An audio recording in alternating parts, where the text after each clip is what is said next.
গরু ঘাস খায় কিন্তু মানুষ মাংস খায়। একটা বিষয় কি কখনো ভেবে দেখেছেন যে আমরা মানুষ আমাদের দেহ গঠন, ক্ষয়পূরণ, বৃদ্ধি সাধনের জন্য আমিষ অপরিহার্য। তাহলে এবার গরুর দিকে ভাবেন তো, গরুকে কি আপনি আমিষ জাতীয় খাবার খেতে দেন? তাহলে গরুর দেহ গঠন, ক্ষয়পূরণ, বৃদ্ধি সাধনের জন্য কি আমিষ অপরিহার্য নয়? তার কি আমিষের দরকার হয় না? এখানে একটা বিষয় দেখে থাকেন যে আমরা আমাদের দেহের আমিষের চাহিদা কিন্তু গরুর মাংস, ভেড়ার মাংস বা খাসির মাংস থেকে পূরণ করে থাকি। এবং গরু থেকে আমরা আমাদের গুরুত্বপূর্ণ একটা পানীয় যেটা দুধ পেয়ে থাকি, যেটা হলো আমিষ জাতীয় খাবার। তাহলে এবার ভেবে দেখুন যে গরু তাহলে তাদের আমিষের চাহিদা কিভাবে পূরণ করে। তো চলুন আজকে আমরা এই বিষয় নিয়ে কথা বলবো যে গরু কিভাবে তাদের আমিষের চাহিদা পূরণ করে এবং গরু কোথায় থেকে তাদের আমিষটা পেয়ে থাকে। তো এখানে আসলে বেসিক পার্থক্য হলো যে আমাদের মানুষের এবং গরু, ছাগল, ভেড়ার পরিপাকতন্ত্রের গঠনের বেসিক কিছু পার্থক্য। সেটা কি? যে আমরা জানি যে পরিপাকতন্ত্রের একটা গুরুত্বপূর্ণ অঙ্গ যার নাম হলো পাকস্থলী।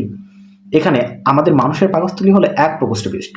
আপনি স্ক্রিনে দিকে খেয়াল করুন, এখানে দেখতে পাবেন যে এই যে এখানে একটা গরুর ছবি দেখতে পাচ্ছেন, এটা কিন্তু গরুর পরিপাকতন্ত্র। মুখ থেকে শুরু করে এখানে অ্যানাল ক্যানাল অবধি এখানে দেখেন, এখানে কিন্তু গরুর পরিপাকতন্ত্র দেখাচ্ছে। তো এখানে একটা জিনিস খেয়াল করবেন যে এই যে এখানে এই মাঝের এইটুকু হলো গরুর পাকস্থলী। মাঝে এই হলুদটা বাদ দিয়ে পুরোটা হলো কি এখানে গরুর পাকস্থলী। এইটা যদি আপনাকে আমি চিত্রটা সহজ করে দেই তাহলে এরকম হবে দেখেন, এইটা একটা গরুর পাকস্থলী, যেখানে মানুষের পাকস্থলী খুবই সরল। মানুষের পাকস্থলী সরল, যদি এখানে আমি আপনাদের দেখানি, এরকম একটা মানুষের পাকস্থলী হয়ে থাকে, যেটা এক প্রকোষ্ঠ বিশিষ্ট।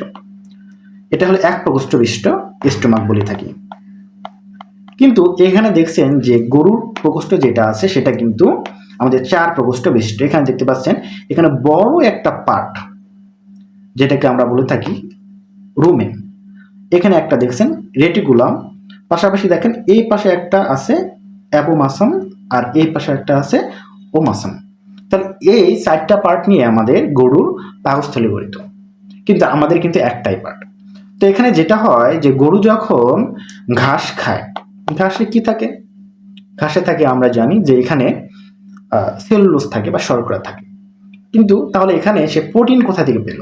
মেইন বিষয়টা দেখেন যে গরু যখন ঘাস খায়, এই ঘাসটা তার যে পাকস্থলীর একটা যে চারটা অংশ আছে, এর মধ্যে একটা বড় অংশ আছে যার নাম হলো রুমেন। এই যে এখানে দেখতে পাচ্ছেন যে বড় অংশটার নাম হলো এখানে রুমেন, এটা হলো রুমেন। তো রুমেনে এসে খাবারগুলো জমা হয়, এটা গলা, এখান থেকে গলা দিয়ে নামে এখানে এসে জমা হয়। আপনি পাশে চিত্র খেয়াল করতে পারেন, দেখেন এই যে এখানে দেখেন ঘাস, খড়কুটা সব এখানে জমা হয়েছে।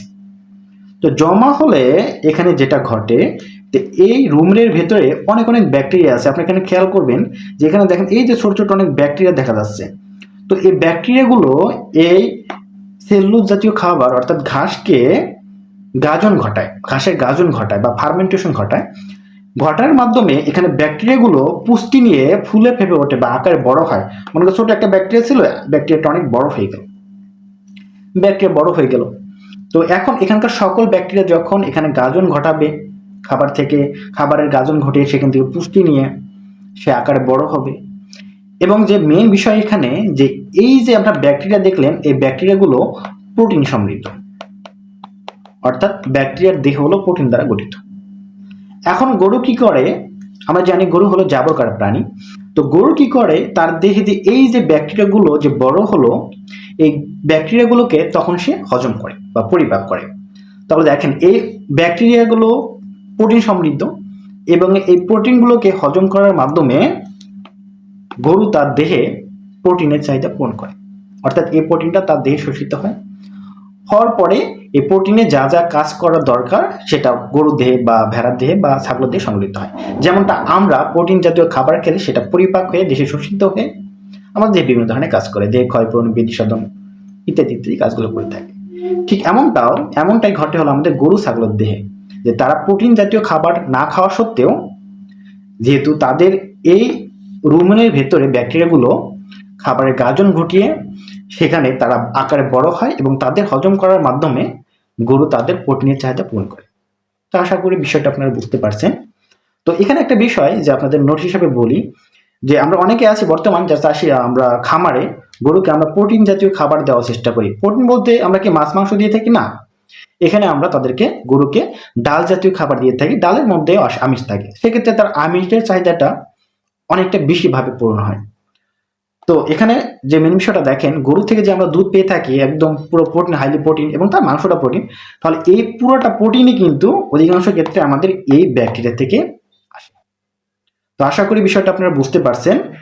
তো এমন সুন্দর সুন্দর ভিডিও পেতে আমার ফেসবুকে ফলো করবেন এবং ইউটিউব চ্যানেলকে সাবস্ক্রাইব করে পাশে থাকবেন। আল্লাহ হাফেজ।